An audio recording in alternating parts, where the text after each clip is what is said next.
Kurumjari SKTV gi HAKSHEL Plus meeting tabiriba khwaipumna makpu Merina Oinam na taramnok jari Kurumjari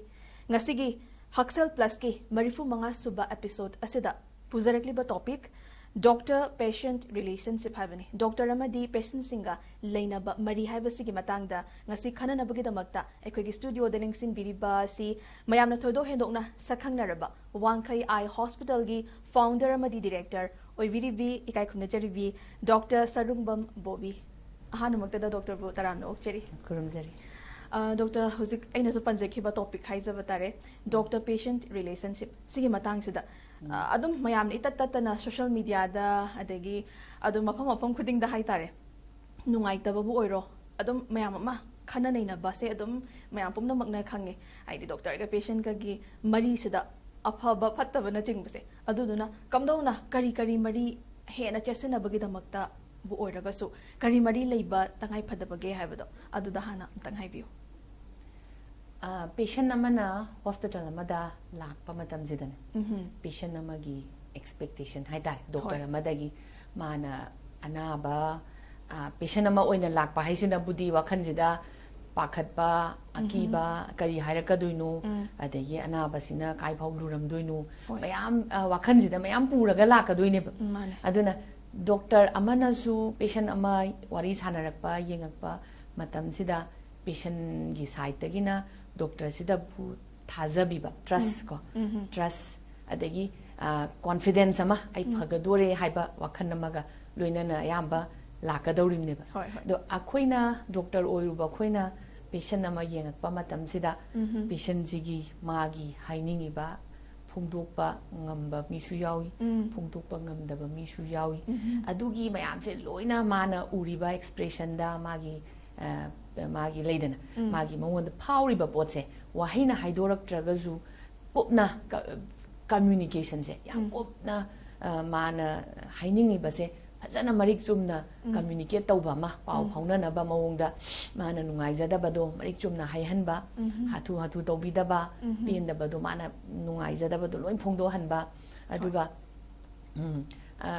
adi trust ama build up tawba bonding ama build up tawba aduga anaba se phahanaba mateng pangbada yamna achouba responsibility ama lauraga aina isana adugi thodang ama lauraga apung bhana layeng bado adugi bonding do develop tawba ma darkar le hoi achum magni haidi kai haini thazaba se yaudregadi aina kai haini doctor amadi yengdoin aina doctor si bu thazadregadi aise kai haini negative adum khallaga leiragadi adum akai base adum oigadoini ko aduduna theknariba mayam se adum animakna khanthana raga haitare doctor na su adagi patient oriba sing na su adumaina oragadi hena aphabado oini haibaduni ado doctor se hozik Wangkhei Eye Hospital gi director amadi founder oina su leibirini aduna hospital ama maintain tawnabagi damakta kari hai hozik hospital sida doctor ki leiriba hospital sida kamdona maintain tawbage kari awaba challenges kai thengna ba adu sumtang haibiu yan hanbada hospital ama run tawba se aigi role je doctor su oire plus hospital gi manager amju oire adana ngasai patient ga aiga thengna ba unaba se sibude aina isana aigi profession oirubanina yamna checksin su hotna jai aduga aigi isada aigi emotions bayam se patient gi nungai taba empathy adagi magi feelings bayam do loin understand tawraga treatment tawna ba budi ai hotna jai adumakpu patient namana hospital da lakpa matamda thengnaga dawriba mi se yame ahamba changakpa matamda hospital sida khoi service pidana leiriba staff mayam se ek changakpadagi hauraga security guard to oiro adai khoi da manung da leiriba reception da thengnarakpada oiro natraga patient ji history logadoriba blood pressure check tawgadoriba clinical gi staff da oiro aduguma mayam je amamam tangna akoina yam phajana training tawe adagi hospital sida patient gi mi gudimak se kaigumba expectation kharaga loinaraga lakpani ko aduga mi oi bai je na ba yek pai je kanana udi nungai tabam ga loinaraga lakpani ko sigi isagi emotions mayam do ꯃꯤꯒꯤ ꯑꯩꯅ ꯃꯥꯒꯤ ꯃꯐꯝꯁꯤꯗ ꯂꯩꯔꯝꯕ ꯑꯣꯏꯔꯝꯃꯒꯗꯤ ꯑꯩꯉꯣꯟꯗ ꯀꯔꯤ ꯐꯥꯎꯕ ꯌꯥꯏ ꯍꯥꯏꯕꯁꯦ ꯈꯜꯂꯒ ꯇꯧꯕꯅꯤꯀꯣ ꯍꯥꯏꯕꯁꯦ ꯑꯩꯈꯣꯏ ꯌꯥꯝ ꯆꯦꯛꯁꯜꯂꯦ ꯑꯩꯅ ꯑꯗꯨꯅ ꯇꯣꯏꯅ ꯁ꯭ꯇꯥꯐꯁꯤꯡꯁꯤꯒ ꯑꯩꯈꯣꯏꯒ ꯃꯤꯇꯤꯡ ꯇꯧꯕ ꯑꯗꯨꯒ ꯔꯤꯂꯦꯁꯟꯁꯤꯞ ꯑꯃ ꯕꯤꯜ ꯑꯞ ꯇꯧꯅꯅꯕ ꯑꯩꯈꯣꯏꯅ ꯉꯁꯤ ꯃꯦꯗꯤꯀꯦꯜ ꯐꯦꯁꯤꯂꯤꯇꯤ ꯑꯃꯗ ꯑꯩ ꯊꯕꯛ ꯇꯧꯒꯦꯅ ꯊꯣꯛꯂꯛꯑꯒꯗꯤ ꯑꯩ ꯁꯦꯀ꯭ꯔꯤꯐꯥꯏꯁ ꯈꯔ ꯇꯧꯕ ꯇꯥꯏ ꯑꯩꯒꯤ ꯅꯨꯡꯉꯥꯏꯇꯕ ꯑꯩꯅ ꯁꯥꯎꯅꯤꯡꯕ ꯈꯣꯠꯅꯤꯡꯕ ꯑꯃꯠꯇ ꯌꯥꯔꯤꯕ ꯃꯈꯩꯗꯤ ꯑꯩꯈꯣꯏ ꯑꯗꯨꯒꯨꯝꯕꯒꯤ ꯏꯃꯣꯁꯟꯁꯇꯣ ꯎꯠꯇꯅꯕ ꯑꯗꯨꯒ ꯄꯦꯁꯦꯟꯒꯤ ꯁꯄꯣꯔꯠꯇ ꯑꯣꯏꯅ ꯑꯩ ꯃꯅꯨꯡꯗꯒꯤꯀꯣ ꯑꯩ ꯃꯥ ꯃꯇꯦꯡ ꯄꯥꯡꯖꯔꯒꯦ ꯍꯥꯏꯕꯒꯤ ꯋꯥꯈꯜꯁꯦ ꯆꯦꯜꯂꯣ ꯍꯥꯏꯕꯁꯦ ꯌꯥꯝ ꯇꯣꯏꯅ ꯑꯩꯈꯣꯏ ꯁ꯭ꯇꯥꯐꯀ ꯑꯩꯒ ꯔꯤꯂꯦꯁꯟꯁꯤꯞ ꯑꯃ ꯊꯝꯃꯤ ꯑꯗꯨꯒ ꯑꯩꯅꯁꯨ ꯑꯌꯥꯝꯕ ꯅꯠꯇꯕꯤꯗ ꯑꯩꯈꯣꯏꯒꯤ ꯍ꯭ꯌꯨꯃꯦꯟ ꯔꯤꯁꯣꯔꯁ ꯃꯦꯅꯦꯖꯔ ꯑꯃ ꯂꯩꯔꯤ ꯑꯩꯈꯣꯏꯒꯤ ꯃꯥꯅꯁꯨ ꯇꯣꯏꯅ ꯍꯥꯏꯗꯤ ꯀꯃꯥꯏꯅ ꯇꯧꯔꯤ ꯑꯩꯈꯣꯏꯁꯦ ꯁꯨꯝ ꯌꯦꯡꯕ ꯐꯤꯗꯕꯦꯛꯁꯨ ꯂꯧꯕ ꯑꯗꯒꯤ ꯑꯃꯗꯒꯤ ꯑꯩꯈꯣꯏꯁꯦ ꯁꯔꯚꯤꯁꯁꯦ ꯀꯃꯥꯏꯅ ꯄꯤꯔꯤ ꯈꯣꯠꯂꯤꯁꯦ ꯑꯩꯈꯣꯏ ꯌꯥꯝ ꯆꯦꯛꯁꯤꯟꯅ ꯍꯣꯠꯅꯩꯌꯦꯕꯀꯣ ꯑꯗꯨꯒ ꯑꯌꯥꯝꯕ ꯃꯇꯝꯗ ꯄꯦꯁꯦꯟꯁꯤꯅ ꯍꯣꯁꯄꯤꯇꯥꯜꯗ ꯂꯥꯛꯑꯒ ꯃꯇꯝ ꯁ꯭ꯄꯦꯟ ꯇꯧꯕꯁꯦ ꯑꯩꯒ ꯊꯦꯡꯅꯕꯁꯤꯅꯗꯤ ꯈ꯭ꯋꯥꯏ ꯇꯦꯜꯂꯦꯕ ꯄꯦꯁꯦꯟꯁꯤꯅ ꯊꯦꯡꯅꯗꯣꯔꯤꯕꯁꯦ ꯑꯌꯥꯝꯕꯅ ꯁ꯭ꯇꯥꯐ ꯑꯣꯏꯕꯅꯤꯅ ꯁ꯭ꯇꯥꯐ ꯃꯌꯥꯝꯁꯦ ꯂꯣꯏꯅ ꯍꯥꯏꯗꯤ ꯏꯁꯥ ꯃꯅꯨꯡꯗꯒꯤ ꯑꯩ ꯃꯤꯒꯤꯗꯃꯛꯇ ꯇꯧꯔꯒꯦꯅ ꯏꯍꯥꯟ ꯍꯥꯟꯅ ꯁ꯭ꯇꯥꯐ ꯑꯃꯅ ꯖꯣꯏꯟ ꯇꯧꯕ ꯃꯇꯝꯁꯤꯗꯒꯤ ꯁꯤꯒꯤ ꯋꯥꯈꯜꯂꯣꯟꯁꯦ ꯈꯟꯅꯅꯕ ꯑꯗꯨꯒ ꯁꯔꯚꯤꯁꯁꯤꯗ ꯇꯣꯇꯦꯜ ꯑꯩꯗꯤ ꯃꯦꯗꯤꯀꯦꯜ ꯐꯦꯁꯤꯂꯤꯇꯤꯗ ꯂꯥꯛꯄꯅꯤꯅ ꯇꯣꯇꯦꯜ ꯁꯦꯀ꯭ꯔꯤꯐꯥꯏꯁꯅꯤ ꯑꯩ ꯍꯥꯊꯨ ꯇꯧꯔꯣꯏ ꯑꯩ ꯐꯖꯅ ꯀꯝꯃ꯭ꯌꯨꯅꯤꯀꯦꯠ ꯇꯧꯒꯦ ꯍꯥꯏꯕꯁꯤꯒꯤ ꯃꯉꯣꯟꯗ ꯄꯨꯛꯅꯤꯡꯗ ꯑꯃ ꯆꯦꯟꯅꯅꯕꯒꯤ ꯑꯩꯈꯣꯏ ꯐꯖꯅ ꯗꯤꯁꯀꯁꯟ ꯇꯧꯋꯤ ꯑꯗꯨꯒ ꯇꯣꯏꯅ ꯑꯃꯨꯛ ꯁ꯭ꯇꯥꯐ ꯃꯤꯇꯤꯡ ꯇꯧꯔꯒ ꯑꯞꯗꯦꯇꯦꯠ ꯇꯧꯕꯤ ꯍꯣꯏ ꯀꯩ ꯍꯥꯏꯅꯤ ꯑꯗꯨꯒꯤ ꯑꯣꯏꯕ ꯑꯃ ꯁꯨꯡꯁꯣꯏ ꯁꯣꯏꯗꯅ ꯇꯣꯏꯅ ꯇꯧꯕꯗꯨꯅꯁꯨꯅꯤ ꯃꯌꯥꯝꯅ ꯃꯁꯨꯛ ꯀꯨꯏꯕ ꯆꯍꯤꯁꯦ ꯋꯥꯡꯈꯩ ꯑꯥꯏ ꯍꯣꯁꯄꯤꯇꯥꯜꯕꯨ ꯌꯥꯝ ꯊꯥꯖꯕꯒ ꯂꯣꯏꯅꯅ ꯌꯥꯝ ꯅꯨꯡꯁꯤꯕꯒ ꯂꯣꯏꯅꯅ ꯍꯥꯏꯕ ꯇꯥꯔꯦꯀꯣ ꯑꯗꯨꯝ ꯃꯌꯥꯝ ꯑꯃ ꯀꯩ ꯍꯥꯏꯇꯥꯔꯦ ꯑꯗꯨꯝ ꯆꯠꯄ ꯚꯤꯖꯤꯠ ꯇꯧꯕ ꯑꯗꯒꯤ ꯗꯣꯛꯇꯔꯕꯨ ꯑꯗꯨꯝ ꯏꯇꯠ ꯇꯠꯇꯅ ꯁꯣꯟꯕ ꯃꯌꯥꯝ ꯑꯃꯁꯨ ꯂꯩꯔꯤ ꯑꯗꯨꯗꯨꯅ ꯊꯥꯖꯕ ꯍꯥꯏꯕꯁꯤꯃ ꯂꯩꯔꯒꯗꯤ ꯈꯨꯗꯤꯡꯃꯛꯇ ꯂꯣꯏꯅꯃꯛ ꯑꯐꯕꯁꯦ ꯑꯣꯏ ꯍꯥꯏꯗꯅꯁꯨ ꯈꯟꯖꯩ institution ama natraga organization ama leiragadi adugi oibagi mamaise manungduda leiriba staff sing adagi leiriba receptionist bu oraga so maithong momon mino kitang tawbasina laiba mi do hek ahan ba thengna bada haidana wakan kitang yang han bado wakan nungai tana laktoini lakpase patient khuding mak amta wakan nungai raga ai ngasidi koithoge hospital da haidi gadi lakna deba wakan nungai tabaga loinana nungai taba mayam do khara khajik yang agadi haidana lakpa ngakdani nako aduna patient singe maikai dasu kari wafam na chingbadi thambini nge habadi makoina kari gumba ma doctor na bu soibabu orasu soidabu oragasu hekta kainoma nuaitaba ma thokpada doctor hekta taina bi basu dum yaudaba na teba ado sigi matang sna patient sing da dum kari wafam na chingba haidi kari khalaning nge habana chingbado kitang haibiu si ayam matamda akhoi general public ta ko mi loina bakse expectation yamna wangi maramdi narak pa yelak pa haibasi phaning ba ngak tani na ko ado akoina sigi je somdagi natraga side animakte yenguba matamda amana soina ba gi natabida communication gap ama leibra ina sum khali communication gap se leitana ba honarakpada akoigi leiba population siga healthcare facilities in the piriba doctor ga number of patients siga chanaraktaragadi haidi somdazu government gi hospital bu oiro private bu oiro ko patient number to na yam ba dei doctor sina mazu mi ama do limitation lei yengbagi ko discussion tawbagi limitation je leibani na wa ba su lai matam hindorok pa su lai si myam sina maram oiraga natraga tawgadaba magi thongdang du yamak padagi patient da matik chana service piba ngamaktragadi somdazu patient myam dagi su magi side tagi view dagi di pin da base dum thokadawni aduna societies in the loina bak akoi healthcare facilities is aukhalang na khona rakpada hiram gudi makti gi loina baki development am di am darkar le maram di healthcare se akoi gi ji healthcare da leiba kaino se service tawri ba mi je proportionate khara oi da bra ina khali yam wat le akoi gi lam si da ko na hena medical tamai bangang sing sina zu ko magi thabak tu da tauge si ai endocrinologist oige ai eye specialist oige natraga aina ngasi gynecologist oige ka haiba sida yamna makhong sengna aduga yamna phajana pura dedication amaga loina na tamakpaji darkar lei maramdi akoina doctor amoina lawgadoriba society gi role ji yam chawe yam chawbanina main care magi kaino se khogi mi masingje id service tawriba mi gi masingje hingalakpa ma mathau tai aduga service yamna huzikan matamsida healthcare se yamna advance oire aduna siga manana koina inkhalak na bo khotna base sigi se paisa ni amarom da ko machines mayam natra technology mayam jam advance oire hairaga zu akhoi site da zu support se itomdana natraga sum private da zu haibdi society ama da government gi kanu wakta na yade da na ko society ama da private ki da zu achoba role ama lauri banina paisa gi wari ne base da kai no the establishment ama sa base yamna financially yam thina paisa yam achoba changne aduna akhoi ju thabak suba natraga service pibadadi time to time knowledge da updated oidaba su yade plus technology updated oidaba yade ko aduna society pull up development tawminrakpa ma darkar leba natraga di economy fibam phattaba matam da ju aina machine do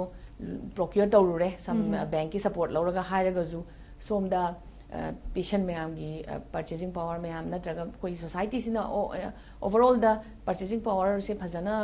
mating mapung phana leitraga di akoi da ju aji another patient gi support ne leizari ba kulai mayam je moi go the service tawrige akoi ju maintain taw ngam dori ne aduna adune overall da akoi gi society pull up development tarpa ma darkar lei hen understanding or pam darkar lei aduga akoina ju isana yi thongni na khallaga tawriba thabak sida matam matam gi awon basi adum develop tawna ba hotnarakpa time to time training workshops mayam yawba adagi hospital gi infrastructure da develop tawna ba sum hotnaba aduga staff sing ju updated oihan base aduna continuous education programs e am darkar lei plus akhoi mioi bai se aina ngasi phana phajana smai tawse haira ju kaw ba habam su dum lakpanina time to time interaction yam toina tawba aduga magi feedback lawba aduga pura akhoi gi staff mana yengjin ba ma su dum yauri ba khoi se ko management team maina ma yauri ba moina adum service phajana piribra pidabra loopholes ne amse awat pasina karino adegi kaida akhoi kari sothari ge habase time to time patient gi side su interaction yam toina tawi dagi hangi loirakpa da ko ayamba da khoi da wazari se matam sangna changne ba khoina ai gi oina di mit yengmani ne ko mit se yengma matam jida kuptha na yengba soidana ba natraga awat pam tele haudana ba honarakpa da patient ji kuina ngai halli aduga mit se khoina hidak hapaga dilate to ba ba ma tawbi ba aduna kuina changba simadi aingonda yawa na to ai tare adjustment tawna honarakpa da aduga main power si ga ngasai gi patient number si ga chana rakta banina mi mayam se ngai ba ma khoi da aina dum long time service tawge hairaga ju media mak panina adugi adjustment tawbase matam gi matang ji kitang di wana thoi tawbada bu treatment tawbada in detail da natraga mi dugi haining ba pot kup na tabada natraga koina tungi da sumoi da decision making se haibade koina silai treatment gi plan je haiba matam da ju mi khuding mak ki magi background se economical background adu family background matungina koina moina decision loba ngam da matang ju yawe aduda aina kadai boba support to biba ngamge haibado sina phai sina phate do phajana dum discuss tawi ade sometimes related oba mit ka related oba conditions like diabetes hairon natraga brain da neurogi problem khara lakpa matam da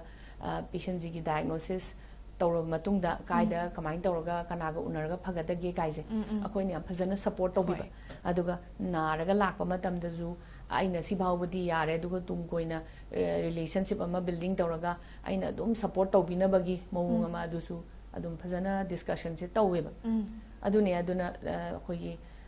mi se koina development tawna bo honarakpada direction khuding maktagi support change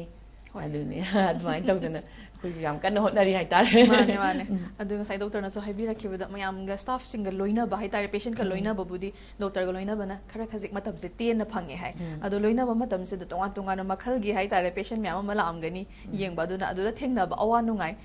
adum ningsing bada asum nungai ga da ba wari ga lega ka happy share to biu patient se khoina magi kanagum mami khara da ko karigumba aruba laina ama thengnaruba dagi mit ki oina mamsan ki ba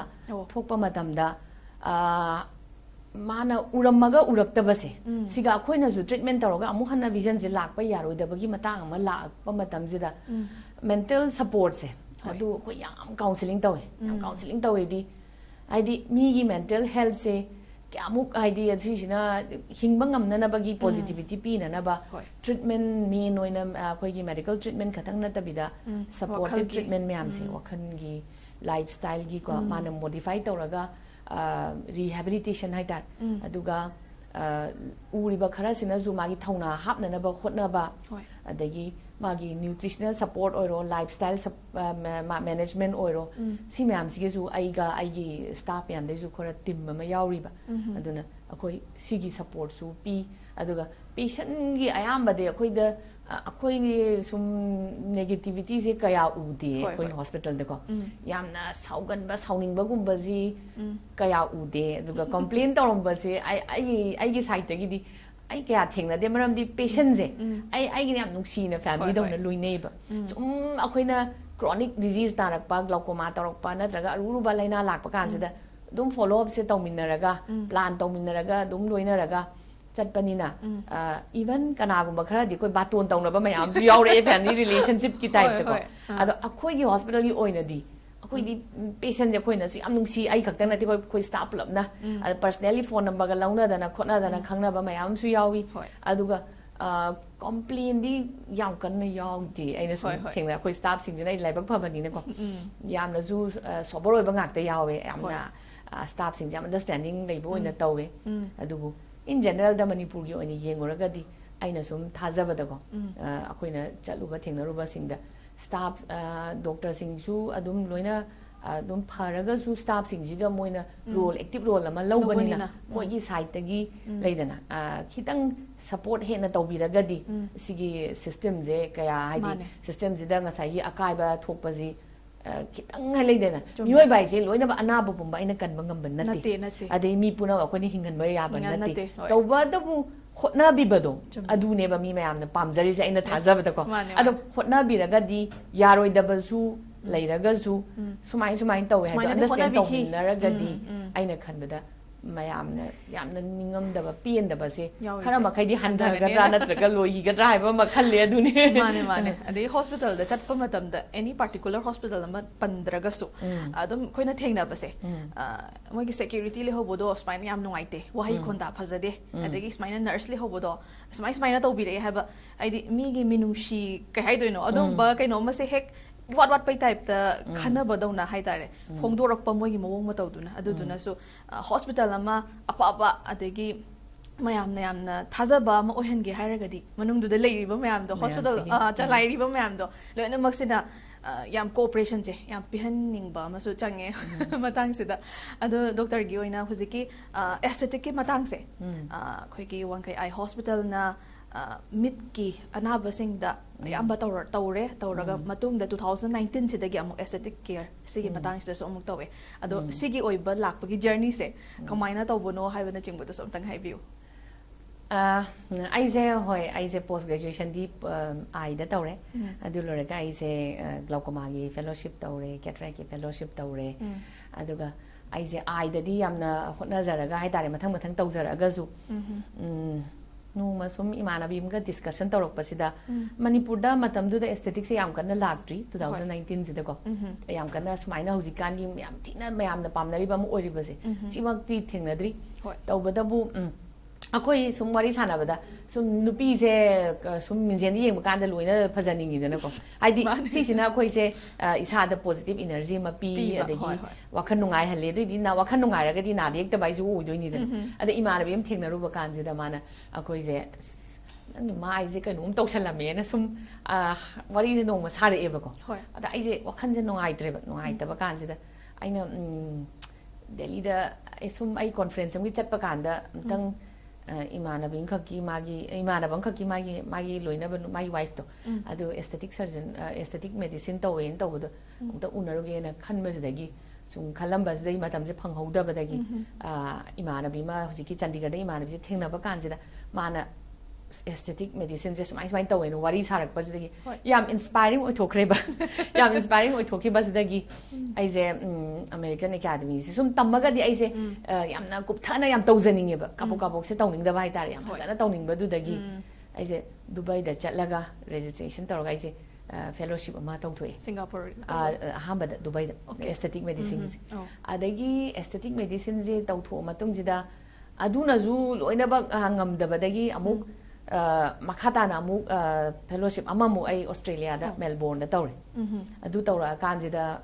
tawre adagi di practice phanyam phajana tawre adum yam nungai ba ma oi hai tare adubu ai ai jina sum ai ithau jina thabak yam de chinbani na ina yam tension matam pi badi ai ngam de ba adu ai life se the balance gar war e ba hai di la ai yeng no ga aesthetic taw dagi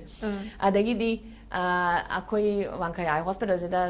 aesthetic patients in ungdang pung 9-8 bo sum phajana yeng pokolak pa se tawre adu tawrak pa kan se da ai je sum ai gi da sum hengalak pani ai je ngam da ba ma yarok pa dagi ai surgery do in under again mu ai gi akoi blepharoplasty ai gi surgery eyelid surgeries me am se ai akoi bagi surgery sai tare epicantroplasty kari kra se si makha gi mu magi surgery se mit ki oculoplastic surgery se gi training ma Singapore da tawbani adamai tawraga hauzik se mi mayam se am pam nei hai tare do phai amarom da haidi nupi je ju akoi isa gi matam khara piraga ki bai je nupi haiba sidi adum laiga changdam narim ni dana adana phajaba ise important oye na khali maram di phajaba sisu muk isa manungi healthy oidadi yada ko adana akoina zu akoi site tagi yamna treatment makhan tawre under my guidance akoi team ama lei akoi team jiga tawraga akoi hujikan gi loina dum tawe hai tar hydra facial tawi acid peeling tawi adagi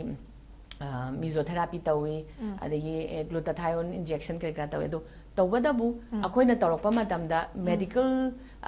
mawonglom dagi tawre samna harabada patient ji mana apamba sina karino my expectation sina karino aduga akoina kai phawbada piba result piba ngamgani limitation kari lei haibasi patient yam kupna discussion counseling tawi adagi masada na ba leiba natraga diet yadaraga di phajaninge na zu apanda pangtai tai dana pangtau tawraga yaba oide manungdagi healthy oyam changi adagi imungda so naidi mentally stress yam leire adum imungjida tension leire tumba yadre hairaga kamaina tairaga phajaga du su yaroi dawina lifestyle modification tumba mapung phana tumna na ba diet ki counseling dagi manung dagi khoi gi masa nungai taba mayam si ki khoi na overall magi keno se health checkup se query saraga darka lebe matungina blood test kai kra loya thaba khotpa tawraga sigi je phajaba hai je inside out hai tare manung da phajaba do pan da tholaka doine ba adu gi mong lom do aina yamna chathare ba husi kan je koine ko aduna wellness haiba mazu ko yam kana not only aesthetic khatang taiba khatang gi mahing ko ba na taba adai only botox toba na traga filler ka ba adu khatang ina tabida manung dagi mi je aging toksalak pai je sahi yamak panina koi je changes la ka dori bani adu khamba di aba na tamnina aging gracefully hai tare aduna khitang aging tawjaraga su ko yeng bada khitang mong ta na ba khitang graceful oina bagi adugi treatment plan je akoi khara su hena tawgi na su plan tawriba ado hauzik su adumaina treatment plan se da phajana understanding lainaraga patient ga akoi ga counseling tawna dana adumaina dum chathari hoi tawada sam no aduga kari mawong dono haibadi facilities phanghali se ngasai khara budi haiki glutathione kapana chingba adagi akoi gi mit ta hairaga so eyelid khatang na taba mit se khuramba lautho hanba gumba sumai matang karam bano hek hojik phanghali se haibadu so haibiu aesthetic ki di akoina tawrise ayambana aina surgery loina dum tawe aidi mit ki akoi sigi keno se mit amagi distance yang pak aidi kenthas pak pagi adugi kenthoplasty adagi unsa je koi huding torpado kup thara ko leibado adugi tawba semba adagi mamit pangwa phajana ngamdabagi chingkhalaga semba mithup tahanba blepharoplasty tawba si myam se loin tawi aduga hanora kanda functional value mang bai tare akoi ye skin jina sum mai elasticity do loss torok panina marin je chatlaga skin je nandhara agadi magi ubagi chang se matai je khalle aduna mi sina yengakpa matamda mamang da di uraga matai se sumgi unsa sina khamjala agadi accident tawgi chances wange gari thobodo oiro imungda kainom chatba haidi matai gi feel je pichalakpa gi khanbado aduna functional blepharoplasty na phajabagi aesthetic cosmetic ki internet tabida magi functional value hengatnabagi adugi surgery su dum tawe nupada su yam tawe khona blepharoplasty ji kai noida ngasai ma phajabai ke na tabida yamna mi je loi nandar amnina khalla amnina chokthaba pangning adai sukala yeng ba mi ta awaba pirak ba adugi su tawe ba adamaina aduna functional values yam lei surgery taw matamda aduga sum social stigma ai tare khoi angang nupi mazamna school ka ba matamda mami to sumaina pakhat pa ingong ngam mayam na lakna biba adagi magi mental health so idana angang je lakna biba adagi sum school ka ningam taba adai angang je anxiety lei khalak pa adagi depression narak pa dumba mayam gi oina ju akoina discuss tawraga lakna ra e khole mi mayam angang ju dum lae ba dumba mayam dagi oina dum sembi aduna eyelid surgery natraga eye surgery se only phajabagi khaktang natabida ko kaino tawe akoin yam thina achoba rule ne man lori se di important oiba mi amagi well being da haitar mental health da natraga functional value da tawe aduna aina surgery di aina loin perform tawre aduga akoi gi masai aesthetic ki kaino se thabak si jo adum di paikhatle aina aigi team mama leiri adu koi pulap tawraga adum ayamba adum loi tawre hoi achobu khudolam ne haitare man kai gidamak ta ko aduga khoi gi kai haini khoina hadak ta su thengnei ko adum cream season bai matang se haide clinically tested oi natraga oi de adagi container sida phawba maming se company gi maming ama bho hek tha daba expiry date na chingba manufacture date na chingba kemta tha dana pura empty oi raga yon ba se adum leina ba se haide asi ke awareness wat pagi ni haidori brother traga phajaning ba se mipung khuding mak loi phajaning ba ding hakta ne adubo kashu am khanjan lu dana haitare phai haidan hekta leina ba se si matang se jo doctor gi mai kai de gep tang haibiu akoina hujiki social media gi vibe se sisu tas yamna adi hujikti yam thina popular ore social media se communication se tuki matik laihan le ko aduna expectation se awang ba haitar adagi phajaning ba sidi kana na bu phajaning oi ko loi phajaning e dubu limitation lei bu ko aduga akoina cream ma tairaga kitang khandhaga doribse mi gi chahi gi age range amju leidana chahi kun dena kun tha ba manung dara kun ni makhara yam thina aging tawrabra aduna cream mang khak tang na mi loina bakta loi phajan gani haibu su yaroi mi gi skin type su khenai adagi angang amada oro magi uring thungba matam ni hormonal imbalance oiba matam ni hairaga di taisalu doriba potsina karino adu haijing di magi expert opinion ama changni basida haibdi taiba doisina haying magi akoini any hidak pi base ana doctor amna patient amada na trakana gumam de hete hidak pi ba matam zida akoina magi side effect haigadra complications haigadra adum leiriba khangan ningba patient da ningonda si khang samna harda koina tuberculosis ki TB na bagi hidak se pireng khalone piba kanjida kana gumba pakna da bakhra da mit urak da ba yawiba magi hidak si da gi reaction thoga hapta ani humda mit se mamak ba aduna akoina tawde ya da banina infection tawramne hidak se piraga zu sumaina kaigumba mamsala di lau ko haidoine ba adumaina akoina check tawdoine ba adai kana gumba khara da tangai padana akoina steroid pireng khalone pira kanjida akoi mit da pressure wang khalak ba natraga na mit da akoi react torktana magi cataract torok pakholak pa se leibanina pe hidak ama thaba matam da loina ba afaba ngak ta tangai padabagi tawraga so afaba ngak ta natiba adi pakna da ba mida natraga yaroi da ba mida adumaina bera tawsu leibanina adu gi complications se hanam khangna natraga patient jiga discuss ta hodoine ba aina pidore be dak se sini aduna sigi matam je saga da bani aduga si matam khara season ar matung da sumaina react tawraga di la o habse haidoini dan adumaina cream da zu taisalura ba kanda mi amada sumaina react tawrok pa yai natraga akoina samna harabada khoi gi night cream tumam dai da taiba anti aging gi retinol gi group mayam se sigi se kana gu mi khara mai ngangjan ba adagi thup ba react to ba se hidak tu gi phatta bai wari nati ba adu ngasai gi mi nga pakna da ba chana da ba mayam su yaw ba ya bani na aduna mi amam tangi magi condition gi matung ina discuss tawraga mana pami bedu gi limitation laibani na di kaino do tanaraga medically prescribed to basina phai phai natabida chap mana ba hidang khang na mi loi phajan gani du ji yaro ade yauri ba potsina karino mana work to de je kara mamong dono kana da pakna do no hai ba ji ama ngasai gi drug ki license yaw dradi kamaina tairuni adudi soidra aduna sina haing thokpa yaba complication mayamje maida taiba hidak sidagi mitta glaucoma tawba yai aduga kayino steroid oramagadi haing kanago pakna da mi khara dadi react tawraga glaucoma tawdorim adagi cataract tawdorim aduna hidak se aina tawdori hidak sina kayino kana doisina kayino karamba mongda react tawi aduga sina haing nungsa da thokpa yabra yadabra loin khangdragadi loina discuss tawdrodi kamaina hekta market ta yolena yaro aduna sise adi public knowledge awareness yamaru oi ita taisan ba ya oite aduni aduna yondori ba mi dusu aina hidak se phayena yonge haiba matamda madu pharmacist oibra medical knowledge yaubra doctor ra adagi medical knowledge yaudragadi aina mi inda kamaina ekta sina phayena hairaga aina responsibility kamaina lowduino adu su ludra do aduna yondori ba market to sumu adi akoi trade license ka paiga doini da pharmacy ma hangba ji cham na hangba ya de pharmacy license pai doini aduna si mayam je kari gi india government na traga koi gi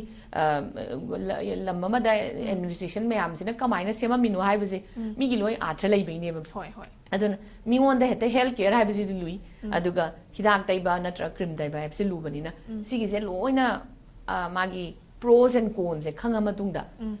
isa da si pakna gani hai ba do yani haibadu khanga kanda hidak se da taidori pa pot se laibana phai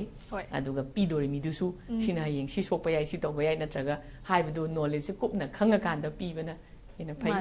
adum kai na dana ba hai tare mane aduna yeng biri ba viewers sing da so haizaning ba hekta phai haidana hekta punglai da lesson bigano adum hana research tawraga kanana karina test tawraba pot oidoino natraga karamba company no haibana chingba se research tawbiraga sizina view haiba se thamjeke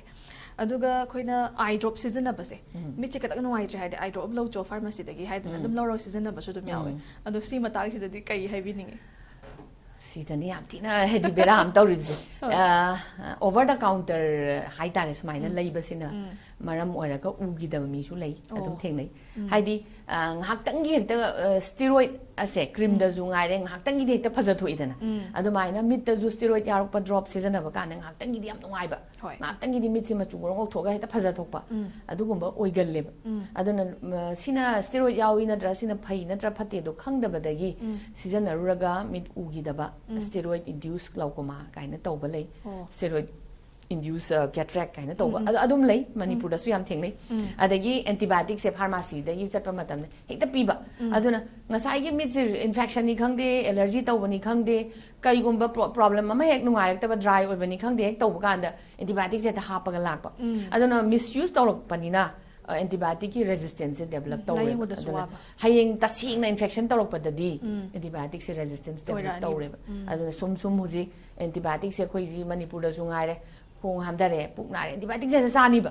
sara kanjida darkar oibra oidabra su khangdabida ade hek phagi ba ulep thokpa ada ngasai full course sum to hongdaba full course to hongdre adagi reaction chanai khangde khangde chasalure adudi tasing na narak pakan de antibiotic se resistance leira banina sum kan khale aduna antibiotic kan ba thare adu antibiotic kan ba thare haidana na badi phana na bahona rakpado isa manung da loin phabrai du kaisu nate maramdi isa manung sida darkar oiba microorganisms khara yauri gut ta oiro mit ta oiro skin da oiro ko adu myam do antibiotic na madi loin hatu khidoine aduna puk nungai rakta ba degi tumba digestion wala pasi myam su dum thoka dorim ne kitang di pangtau da tawsan da bida prescription yauraga tawbasina khwaidagi health ki di best ni hoi duga akoina gari macha thaubo bo ero khoigi lamsang chatpada full na chingba mita changjala kanda mi cham nungai taba yam ichi oiba adugumba kanda na dum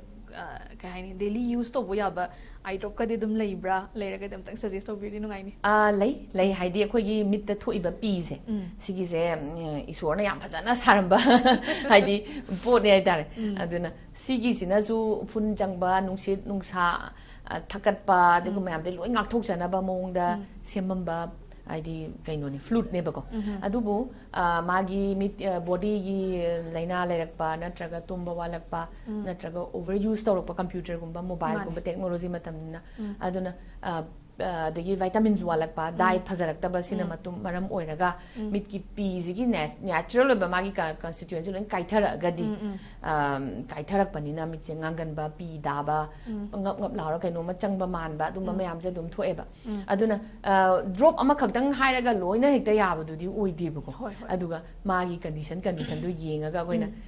magi lairiba poto irritation thoibadu gi chang du gi matungina dryness gi matungina aduga magi do examine taroganda sino khai phani habadu mai composition du mana deba the mind taroga prescribe toy ya ba leiba buti lei alai haidi akoina dum regular use tawbada mit kai daba adugumba budi leiraga su ama khaktang na solution oida bai ta makan du mana rakta advai taw yengba ma dum darkar leire oidoine haidi kari da nungai trino habana jingmuno ko adu ngasai gi khoi gi surgery makal meyam ama tawre tawraga atopodagi tawraga lakpa boraga so complication sing thu haidana lakpa sing gadi adum kayamuka di yawi kamai tawi matang se ko ai gi da di adum leidana akoi manipur da su establishment adum phajana adum leinare ai gi da di ko adu aesthetic da su akoi gi phajana surgery tawrak pa se akoi gi kaino se establishment se phajana legalize oina tauba mafam dagi tauraga di adum be kyan thokpham di thokte tauba da bu tauraga taururaga mit pangba khoi ayamana khoi thengna reise aesthetic ki side sida ko mangasai gi eyelid surgery tauraga pangkhatpa ngamdaba adagi position charak taba adagi infection tauba adum thoi aduna thokpanina medical khoi gi healthcare da laiba establishment tauriba singjina haidi phajana magi laws and regulations se rules se loina abide tawraga tawhanjaningi maramdi healthcare haiba sidabu sidi business tawba yade sigi matang sidadi sidi business ka haidi yade sidi humanity da service pibanina mi haiba se kitang macha ma soigi baida ayona soigi ba yaba condition nina magi life da kaiba ma oigi ba su yabanina sida yamna checkna step ama lawu matamda yam checkna tawhaningi adamaina adum di thengnai aduna sigumba se soiba khotpa ma yaringai khoina chection biragadi aidi soide dana ko aduga yamna medical knowledge sound oiba phajana well trained tawba adagi akoina ngasai gi surgery tawgodoriba si eye oculoplastic surgeon natragana ngasai gi plastic surgery kanguna su taw aduna phajana license pairaba sida migi healthcare phajana well versed or mina tawragadi complication thokpa yauraga su moina dum masan phajana dum complication thoi haiba tamba ngamde koina surgery tokpada moina dum surgery se koina kanu tobi doine ba adi 100% successful oini habdi yadamnina kainom bera tok matamda koina adugi mana dum support tobi ga doine haita adu mainade aduga khoigi patient sing da hoina advice pi bai tara doctor na smile taw ade surgery tawra matung da sik gi oiba ka section ga daba na chingba yam hygienic ona legadaba ni buhara som dum haiba se ilaktaba sum yarong wadaba sumale adum ba yauraga na kamaina gyan tahan bi ba haiba na chingmo da adu som tang haibiyo akhoi gi di eye gi da su natraga aesthetic gi da su surgery se loina chamana na dum post operative care se sigi se yamna phajana tawe adana team mama lairi akhoi gi clinical nursing gi team mama lairi ba sina operation se loire natraga next day da operation gi matung da khoina check taw matam jida printed ta su ama pire haibidi mioi bai je aina pangai dai jalaga magi wari du khoi gi medical terminology ga to bini ne kaw thukra ga nga lega kaino ma aingonda hap ta hauda ba natraga hangningba ma lairak pa su dum yawidana aduguma mayam sida isada soiba natraga yarim kai chection na ba khotnarak pada printed paper am da su pire patient ga patient party ga mi ani natra ya la iba mi ge loi ka khalo en tawga counseling to bire adugi mathak ta phone number ama pire khoin phone number se pire ga any kaw thoki ba natra hangning ba natra ga isana kitang chingna ba phawra ga di any time si gi phone je tawbiro oina akoi adamaina patient counseling gi da mak sel ama tongana leire aduga chection da ba ya de tare surgery phajana perform tawgre haraga su asa yoro kaw thokraga infection thopa natra ising dagi natra tai thoba phi dagi natra kainom upun dagi infection thokpa do tamba ngam dabani na adugi care se koina ya phajana adum khoi gi side dai khonare aduna ngasai gi aina haijai se aina haigi ba wahi mohana mana kaw thokre mohana discuss tawning haraga su phone number adagi discussion tawnaba printed oina adumaina tawraga loina haidi phajana result pina baina hoi yam nakna na mari se yam nakna na lehan ba hai tare asimak su yamna nungai zai tajabada madumak na so hojik phawase koina sangna mit nungai tri haide doctor bobi chalo haina haina ise mayam gi tajaba sinani haizege aduga comment am tang lokhachage angang singda eye defect laklaba matungda improvement leinaba medication natraga atopa pambai leibra haidana hangpirapa sigi matang si yam nungai ba kanoni maramdi eye angang machada mamit sokpase thaina gi akhoina tamakpa sahi last 30-40 years mamangdadi mit sokpaje genetic oina transfer tawe parents ta mamit sokpaji angang da genetically lakalem mama mapa ka imta soktabaje machada kaya lakande adubu haujikan ji lifestyle jina pura mama mapa singje loina thabak chathokpa ayumda angang singje le hoba matam ayamana oiganba aduna digitally abuse sorokpa tare tv da natraga mobile da outdoor kaya thulaktaba sina maram oiraga mamit sokpagi changje to ki mati hengaleba hengalakpa sina khoi handak si 2025 ki me thas da worldwide ki oina ne akoi angang singi refractive error sigi akoi international conference yam chawba ma taweba Singapore da adaga adu kanji da khoi na discuss tawrise doctors ne healthcare workers sing ne school teachers sing ne parents ne du myam ji achawba role ama lawriba angang sigi sahi 16 years pawgi manung sida mit soktana ba honarak pase adana only power so e natraga angang si mamit so e haiba matam je doctor khaktang natana magi angang sigi nutrition angang sigi lifestyle angang sigi digital abuse tobra haibasi yamna magi chawba role ama yawrabanina angang sida school dagi natraga angang sida khoina mobile pairaga sana leire haraga mobile do mullaga natraga mobile do paiganu haraga yaroiba maramdi angang sidi angang ni moidi nungai ba poto sum tawning duine aduna angang sigi khoina magi lifestyle modify tawna bo honarak pada khoida angang si yenge mi so me haraga di magi hidak ta zu mi noina magi control tawna ba hojika di yam thoe hadi hidak ta thoe even glasses ta zu thoe myopia control gi go aduga magi kaino se koina outdoor da ayama matam spend tawna bagi parents ka khoiga discussion yam tawe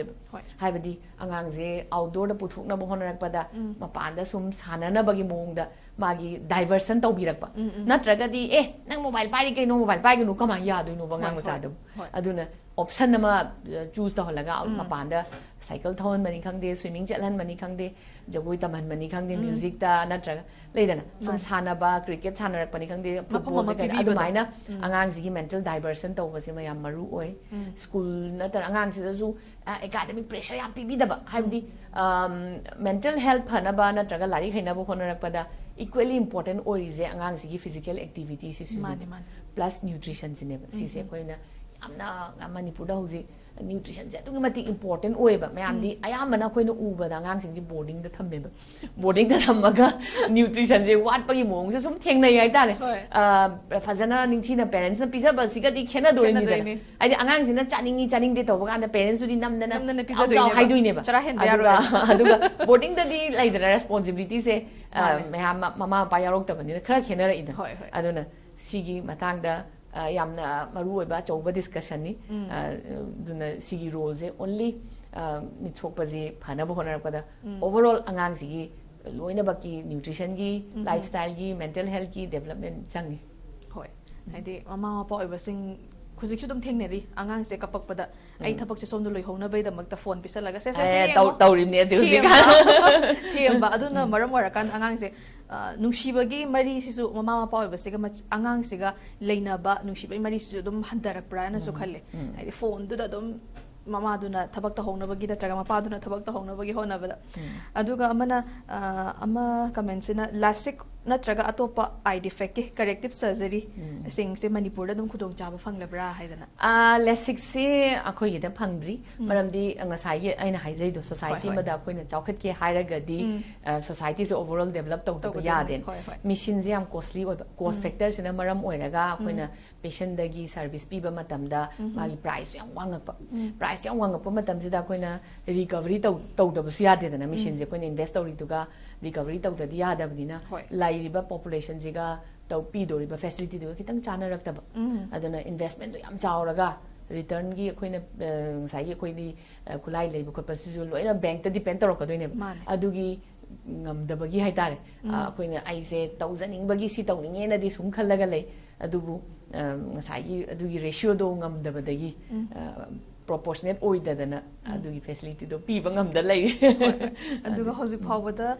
yamna apenbadi oi mayamna khoigi Wangkhei Eye Hospital na piriba mayamda service tawbiri se adu sidagi amo henba mayamna tabada nungai gadaba loina baga hydra so khara smaina yamna advance oiba sigi oiba potsing sidi lakpa yai natraga smaina treatment sima sigi makhal sima leirani haibana chingba se kitang haibi biardi haibiram ada akoi se hoi eye care sida ngasai gi aina haijari se health care se aina atopa countries me amda sum uru matam da ko magi treatment se medical care hidaki natra surgery gi laying se khaktang oide sum aina urakpa da ko holistic approach haidar mi je magi anaba se phana bu hona bada wakhan nungai na ba adagi magi mental satisfaction adagi akoina care se loina ba supportive treatment me am se ma darkar lei bo aduna supportive treatment je tawrak na ba hotna akoi jam kan hotnari yam thuna du su supportive treatment adagi magi nutrition da oro mi haibasi diet tagi su narak yelak pasi aduki matik mari leinare aduna mangjauna na mi je na dore na traga nadri haibasi su natraga hanoi salagadi sahi humpusuragadi mi aibje mai part sing sida sum cataract tawsalakpa leidana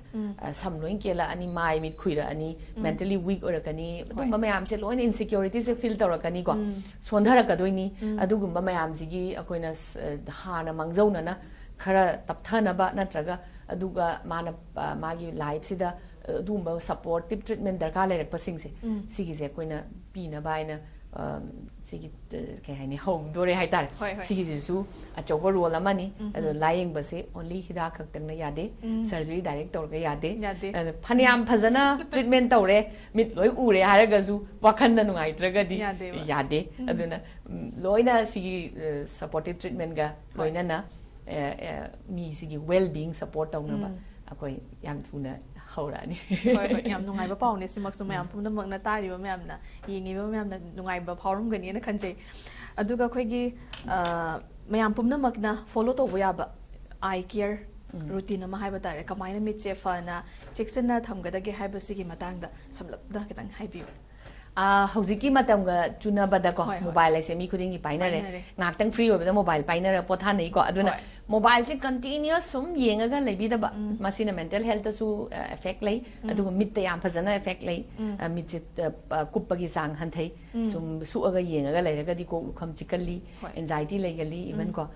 tumba ya da ko ta ba sina loina ba stress ki development na torok pa yai aduna mobile season ba matam da long sang na matam sang na duration season abidaba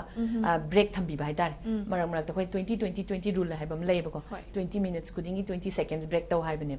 adu computer season aba missing na ju chamana ba rule jeda 20 gi rule je follow to biba 20 minutes kudingi 20 seconds break thambiro adu 20 feet hena la pada sum ying biu haibane thaina hansing na asanga mani ngo labu lama ka haibdo asing bagi mitcha rapa asanga mani ngo tan mitche pothai adu ma darkar le diet se mayam phajana diet se ko junk food yam avoid to biba duga nungti gi breakfast to oiro lunch to oiro dinner to oiro chang manana chaba adoi di mit ka su strain to ba dry oirak pa si mayam ji gi phaniam ngak thopa ngam gani adai nungti gi exercise to biba duga well hydration ai ta ising mahi mana yam phajana thakpi ba tumba alhanda ba overall health ki kana na ba thabak si mit ta ju loina ba kana doine aduna tumam dai bhau thenga bhau da mobile yinga ga pham da leibi da ba maramdi sina nunga laga mit ngang sang ngang ga dry loi oi doine ba aduna digital gi matam ni na season da ba su yade yaw da su yade adubu akoina yam singna adi ma do mong do kaino taw da bida like continuous taw da bida break pira ga adamaina taw ta bani hoi aduga lo shil point na khogi eye care matang da ngasai makok ta bodi haibi kre ado sablapna mo doctor ga patient ka gi relationship eye care matang da ko pusan bira kan da khara mayam na thambiram patient sing dagi su